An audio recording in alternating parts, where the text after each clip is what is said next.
O jornal AS da Espanha cravou que o técnico Jorge Sampaoli vai deixar o Atlético, já teria até acordado, né? Assinado um acordo, não sei que tipo de acordo que é esse, como é que isso é válido e tal. Então o jornal AS da Espanha, nós temos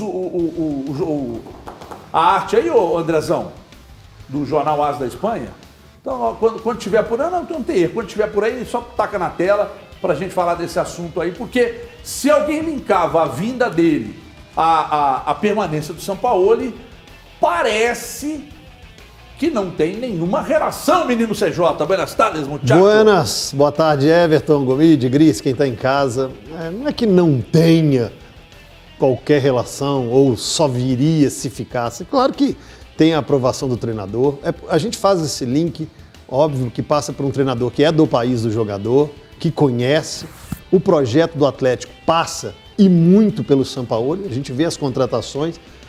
Estamos falando aqui há quase um ano de listas e mais listas, de nomes e mais nomes que ele passa para a diretoria. É claro que tinha o aval, que tinha a vontade do comandante em ter um jogador desse naipe, dessa categoria, desse quilate que é o Nacho. Mas também passa por um projeto, como nós falamos aqui ontem, do Rodrigo Caetano, que já tentou levar para o Inter, que é fã do jogador, que participa do projeto do clube e não o projeto do treinador. Rodrigo Caetano é funcionário do Atlético, não é funcionário do Sampaoli, e ele vai fazendo essas negociações, utilizando da moral que tem, do conhecimento que tem do mercado, para trazer um Dodô pela necessidade da lateral esquerda, para trazer um Hulk, que é um jogador que dispensa qualquer apresentação ao rótulo, e agora, obviamente, para trazer outro grande nome. A dúvida que fica no ar, numa semana de futebol parado, Everton, o jogo é só no final de semana, essas movimentações chamam muito a atenção e são movimentações bruscas, né? São movimentações grandiosas. Você trazer um jogador do tamanho do Nacho e perder um treinador do tamanho do Sampaoli são movimentos bruscos do mercado. Mas, ao mesmo tempo, o Atlético, além de pensar em equilibrar o elenco, tem que pensar nesse nome de reposição. Você se lembra quando o Cuca, lá no Mundial, avisou que ia sair, como foi a postura de alguns jogadores, do próprio time em campo.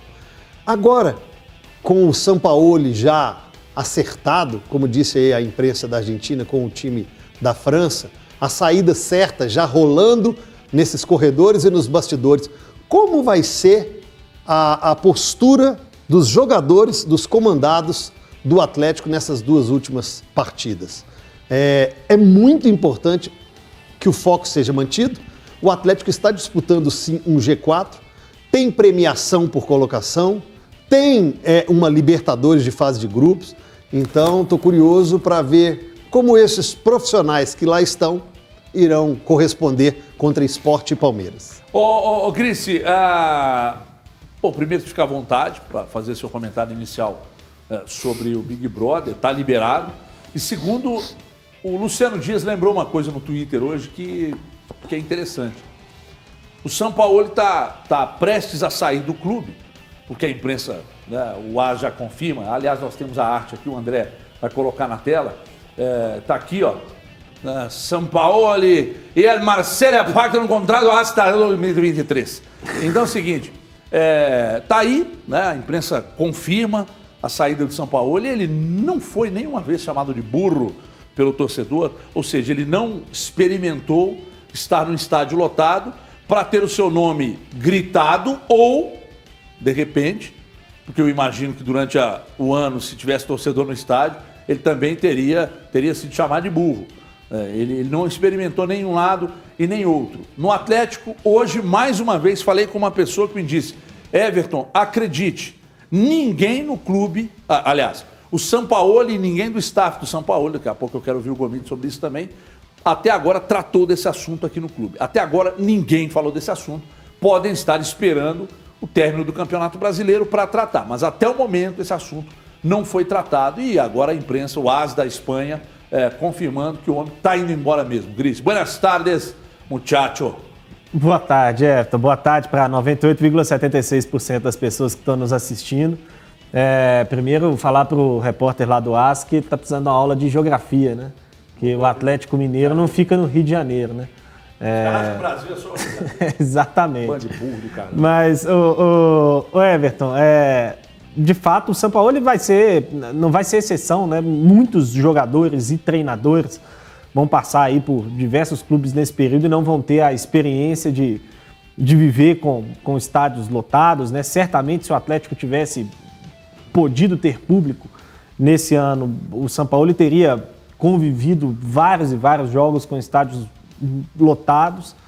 E imagino que pela campanha que conseguiu dentro de casa, principalmente, né, poucas vezes ele seria aí criticado pelo torcedor do Atlético, né? Acho que as críticas ficariam mais, ou ficam mais, pelo desempenho longe de Belo Horizonte.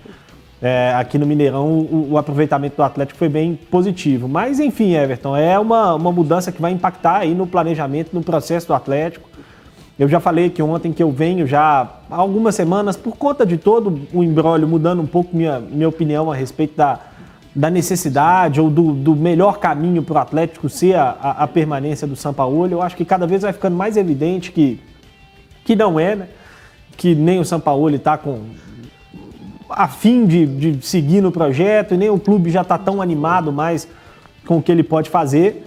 E aí vamos precisar ver qual que vai ser o impacto, né, na forma como o Atlético vem lidando com o mercado, na forma como o Atlético vem lidando com o elenco, dessa saída do Jorge Sampaoli, né? Evidentemente vai ter um impacto, porque já falamos aqui que o Sampaoli hoje tem a chave do departamento de futebol do Atlético, ainda que a vinda do Nacho, por exemplo, esteja se concretizando mesmo com a saída dele, né?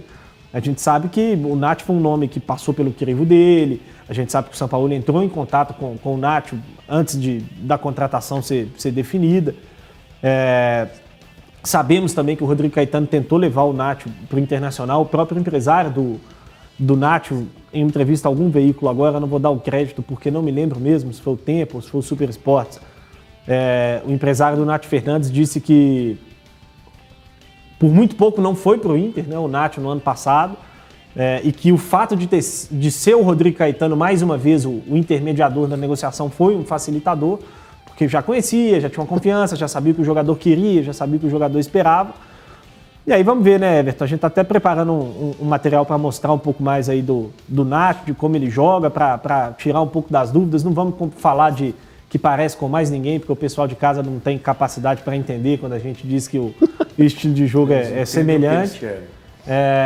Mas, enfim, acho que o Atlético está contratando um grande reforço. Você acha que devia anunciar logo, viu, Everton? Porque uma contratação desse impacto, né, de um jogador como o Nath Fernandes, um dos principais jogadores do continente, se anunciar por último, eu acho que não justifica. Vale a pena correr o risco dos exames.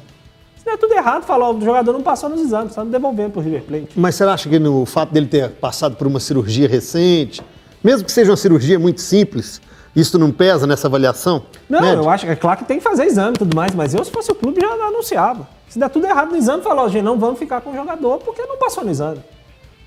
Mas melhor já está fechado. Evitável, né? É evitável porque, assim, acho que quanto mais ser precavido, acredito que seja melhor aí, né? Primeiramente, boa tarde a todos, a quem está em casa nos acompanhando nessa quarta-feira, né? A gente comenta muito aqui, né, que os clubes eles precisam ter um planejamento que independa do técnico, né? Mas por conta da rotatividade dos treinadores no Brasil ser tão grande e a ideia de cada um, né, a forma como gostam de jogar, muitas vezes os clubes não trocam técnicos por ideias parecidas, né? Por exemplo, o Sampaoli, todo mundo sabe que independente de, nessa atual fase, restando 2 rodadas do Campeonato Brasileiro, o Atlético não tenha mais chances de disputar o título. Nós sabemos que da primeira rodada do Campeonato Brasileiro até a 38ª, o Atlético jogou com uma determinada ideia, que é a questão do jogo de posição, o jogo posicional do Sampaoli. Será muito improvável, e eu ficaria muito surpreso, se o Atlético anunciasse um próximo técnico que tem como ideia central, claro que pode existir algumas adaptações, que também faça jogo de posição. O Domenech Torrent, que passou pelo Flamengo recentemente, esteve lá por 3 meses, né? foi até uma das críticas que ele fez ao futebol brasileiro e incluiu até nós, como imprensa num todo, dentro da crítica dele, né? Que se questionou muito a questão, ele faz jogo de posição, mas quantas pessoas compreendem o que é jogo de posição? E muitas vezes criticava por criticar. Criticava porque a bola não estava entrando na casinha. Mas entender o que realmente queria, poucos buscaram entender. Enfim, isso aí vai de cada um, vai do torcedor, vai de nós que estamos aqui desse lado, cada um sabe o caminho que quer seguir e como quer criticar.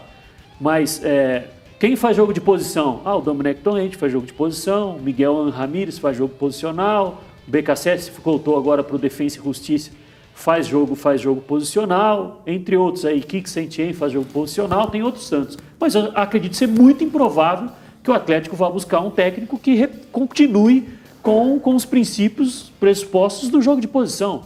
Se isso vai ser bom ou ruim, saberemos lá na frente. Os clubes do Brasil, é uma coisa que até eu sou um crítico a essa frase, né? Falam que os clubes do Brasil, cada um tem o seu DNA, cada um joga de uma forma. Eu não vejo assim. Os clubes tocam tanto de técnico que eles não conseguem ter uma identidade tão duradoura. Na verdade, são trabalhos que marcam o torcedor e marcam a história do clube. O Luxemburgo, lá de 2003, com a tríplice coroa no Cruzeiro, que jogava um futebol ofensivo. O Cuca, que jogou no Atlético 2012, 2013, ali o melhor momento, que também era um jogo ofensivo, mas com as características bem diferentes, por exemplo, da ofensividade que tem o Sampaoli. Então, os clubes não têm DNA. Eles tiveram trabalhos que marcaram ao longo da história determinada conquista. O Filipão foi campeão com o Grêmio da Libertadores de um jeito e o Renato Gaúcho foi campeão de um jeito completamente diferente. Então, não é DNA de clube. Na Europa, os clubes buscam ter uma certa característica constante, o que tem no Brasil, né? Mas só para falar do Nath, eu acho que é um jogador que, pela qualidade, né, encaixa na maioria de qualquer ideia de treinador, né?